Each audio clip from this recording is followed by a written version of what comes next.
జనసేన అధ్యక్షుడు పవన్ కళ్యాణ్ ను ఓడించాలని పిఠాపురం ప్రజలకు విజ్ఞప్తి చేస్తున్నారు గాజువాక నియోజకవర్గ ఓటర్లు. ఈ మేరకు లేఖలు రాసిన వారు వాటిని పిఠాపురానికి పంపిస్తున్నట్లు తెలిపారు.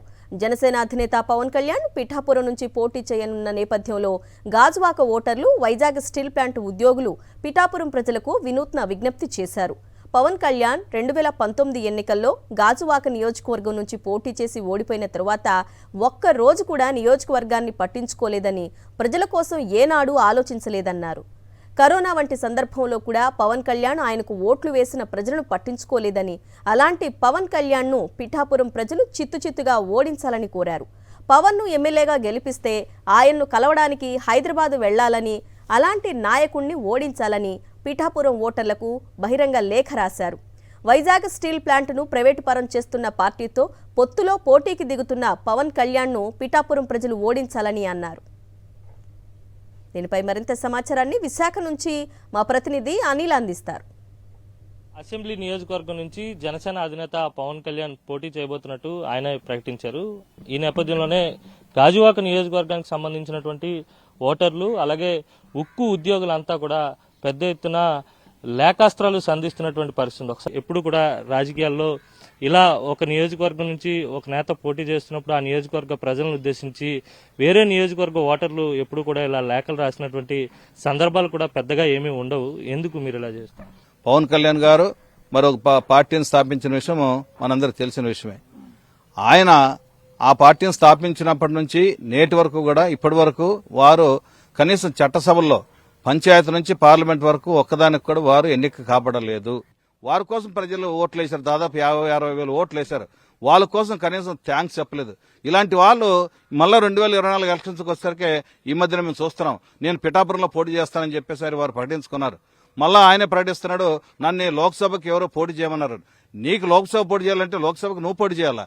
నీకెవరో ఢిల్లీ నుంచి భారతీయ జనతా పార్టీ వాళ్ళు మీకేమో రోడ్ మ్యాప్ ఇస్తారు. నీకు రోడ్ మ్యాప్ లేదు. నీకంటూ విధానాలు లేవు. నీ పార్టీకి ఏం చేస్తావో నువ్వు విధానం చెప్పుకోకుండా నువ్వు రోడ్ మ్యాప్ వాళ్ళని నడుస్తావు. ఇంత దౌర్భాగ్యం ఉన్నటువంటి తరక మనస్తత్వం కలిగినటువంటి నాయకుడిని ఈ భారతదేశ రాజకీయాల్లో ఎవరిని చూడలేదు, చూడబోము కూడా. ఇలాంటి ఫిడోల్ మనస్తత్వం ఉండటం తలక మనిషి ఆయన కానీ ఏమనుకుంటాడంటే ప్రజాస్వామ్యంలో ఎలాంటి పద్ధతులు పాటించకుండా ఆయన ఏదో 2 లక్షల పుస్తకాలు చదివానని, నేను ప్రపంచ మేధావుల్లో బాబాసాహెబ్ అంబేద్కర్ నాకంటే తక్కువగా ఉన్నాడు, లేదా నేను ఆయన కంటే ఎక్కువగాను. మేమైతే పిఠాపురం ప్రజలకి ఒకటే చెప్పదలుచుకున్నాం, కనీసం ఈ మనిషిని మీరు డిపాజిట్ లేకుండా ఓడించగలిగితే ఇలాంటి వాళ్ళు ప్రజాస్వామ్యంలో ఉండకూడదు, ఉండడానికి అర్హులు కాదు. పవన్ కళ్యాణ్ అనే వ్యక్తి రాజకీయాలకి నిజంగా చెప్పాలంటే ఆయన అనర్హుడు. 2019 నుంచి ఈ రోజు వరకు గాజువాకలో ఆయనకి కనీసం ఒక్కసారి కూడా రాకుండా మరి ప్రజల్ని విస్మరించిన వ్యక్తిని, అలాంటి వ్యక్తి ఈ రోజు పిఠాపురంలో పోటీ చేస్తానని మీకు అందరూ కూడా న్యాయం చేస్తానని నాకు ఓటేయమని చెప్పేసి పిఠాపురంలో బహిరంగ సభలు పెడుతున్నాడు. అది చాలా సిగ్గుమాలితనం. స్టీల్ ప్లాంట్ విషయంకి వచ్చినప్పుడు మీటింగ్ పెట్టినప్పుడు కూడా ఈ స్టీల్ ప్లాంట్ ప్రైవేటీకరణకు వ్యతిరేకంగా పోరాడతానని చెప్పారు. కానీ ఇప్పటి వరకు కూడా ఎటువంటి పోరాటం కాదు కదా.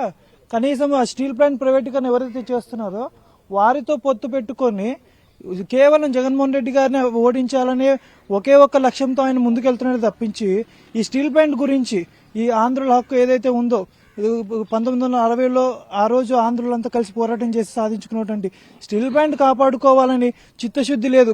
పిఠాపురం ప్రజలకు ఒకటే చెప్తున్నాం, గతంలో జరిగిన విషయాలన్నీ మీరు గుర్తు తెచ్చుకోండి. ఆయన నిజంగా ఎంత చిత్తశుద్ధి ఉందో చూడండి. ఈ స్టీల్ ప్లాంట్ కాపాడలేనటువంటి ఈ పొత్తు ఎవరైతే ఉన్నారో వారిని ఖచ్చితంగా ఓడించాలని పిఠాపురం ప్రజలకు తెలియజేస్తున్నాం. ఆయన మాటలకి చేతలకి ఎంతో వ్యత్యాసం కనిపిస్తుంది. ఆయన మాటల్లో నిజాయితీ లోపిస్తుంది. ఆయన మాటల్లో వాస్తవికత లోపిస్తుంది. కాబట్టి విజ్ఞమైనటువంటి పిఠాపురం ప్రజలారా, మీరు ఒకసారి గమనించండి. ఆయన మళ్ళీ మీ దగ్గరకు వచ్చి మళ్ళీ ఓట్లు అడిగే పరిస్థితి వస్తుంటే గాజువాక పారిశ్రామిక ప్రాంతంలో గాజువాక నియోజకవర్గంలో ఏవైతే ఆయన అనేక రకాలుగా చెప్పారో అవన్నీ మాటలను కూడా కళ్ళబుళ్ళు అయిపోయి అదేవిధంగా మీరు కూడా ఆ విధంగా మోసపోతారు. కాబట్టి మీరు ఆలోచించి వారికి తగిన గుణపాఠం తెలియజేయాలని చెప్పని విశాఖపట్నం గాజువాక నియోజకవర్గ ప్రజలుగా మిమ్మల్ని ప్రేమతో అభ్యర్థిస్తున్నాం. మరి పిఠాపురం జనాలకు విజ్ఞప్తి చేసింది ఏమనగా, మరి ఇక్కడ న్యాయం చేయలేంది మీకు కూడా అక్కడ చేస్తాడనేసి ఏం గ్యారంటీ లేదు.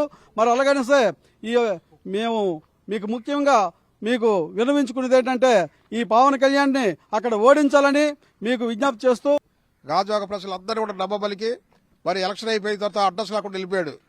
ఇప్పటి వరకు కూడా ఆయన స్థిర నివాసం ఎక్కడో ఎవరికి తెలియదు. ఆయన ఎక్కడి నుంచి పోటీ చేస్తారో ఆయనకే తెలియదు. ఆయన ఎక్కడి నుంచి ఆయన పూర్తి అడ్రస్ హైదరాబాదు. గాజువాకలో అలా చెప్పాడు, ఇప్పుడు పిఠాపురంలో కూడా అలా చెబుతున్నాడు. పోలవరం ప్రాజెక్టు విషయంలో కానివ్వండి, అదేవిధంగా మన ఈ ప్రత్యేక రైల్వే హోను కానీ ప్రత్యేక హోదా విషయంలో కానివ్వండి, ఆయనకి ఎటువంటి సమర్థవంతమైనటువంటి స్టాండ్ కానీ ఒక సమర్థమైనటువంటి ఆలోచన కానీ ఆయనకి ఎటువంటిది లేదు. ఆయన్ని నమ్మటానికి ప్రజలు కూడా సంసిద్ధులు కాదు. ఎందుకంటే ఆయన ఏ కాడికి సింగిల్గా పోటీ చేయాలంటే ఒక ప్రజానాయకుడికి స్టాండ్ ఉండాలి. ఈయనకి స్టాండ్ అనేది లేదు. పిఠాపురం ప్రజలకు మరొక్కసారి ఈ రాబోయే ఎలక్షన్ మీద ఆలోచించి, అంతకన్నా మనకి వంగా గీత గారు ఆవిడ ఎంతో చదువుకున్న ఆవిడ, చాలా అనుభవశీలి.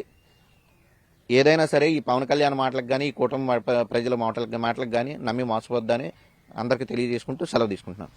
ఇది మొత్తం మీద అయితే మాత్రం పవన్ కళ్యాణ్ ను ఖచ్చితంగా పిఠాపురం ప్రజలు ఓటర్లు ఓడించాలి. ఎందుకంటే ఆయన చెప్పేటువంటి మాయమాటలు ఎవరు కూడా నమ్మద్దు. 2019 ఎన్నికల్లో గాజువాక నియోజకవర్గం నుంచి పోటీ చేస్తే సుమారు 58,000 ఓట్లు జనసేన పార్టీ తరఫున పవన్ కళ్యాణ్ కు వస్తే, కష్టకాలంలో ఏనాడు పవన్ కళ్యాణ్ గాజువాక నియోజకవర్గం వైపు కన్నెత్తి చూడలేదు కదా, ప్రజలను కానీ కార్యకర్తలను కానీ పలకరించలేదు. రేపొద్దున పిఠాపురం నియోజకవర్గ ప్రజలు ఓట్లేసి గెలిపిస్తే వాళ్ళ పరిస్థితి కూడా అదే విధంగా ఉంటుంది. కనుక పిఠాపురం ఓటర్లంతా కూడా అప్రమత్తంగా ఉండి పవన్ కళ్యాణ్ ను చిత్తుగా ఓడించాలని చెప్పి వీరంతా పిఠాపురం ఓటర్లను విజ్ఞప్తి చేస్తున్నటువంటి పరిస్థితి ఇక్కడుంది. వీడియో జర్నలిస్ట్ రమేష్ రెడ్డితో కలిసి అనిల్, సాక్షి టీవీ, విశాఖ నుంచి.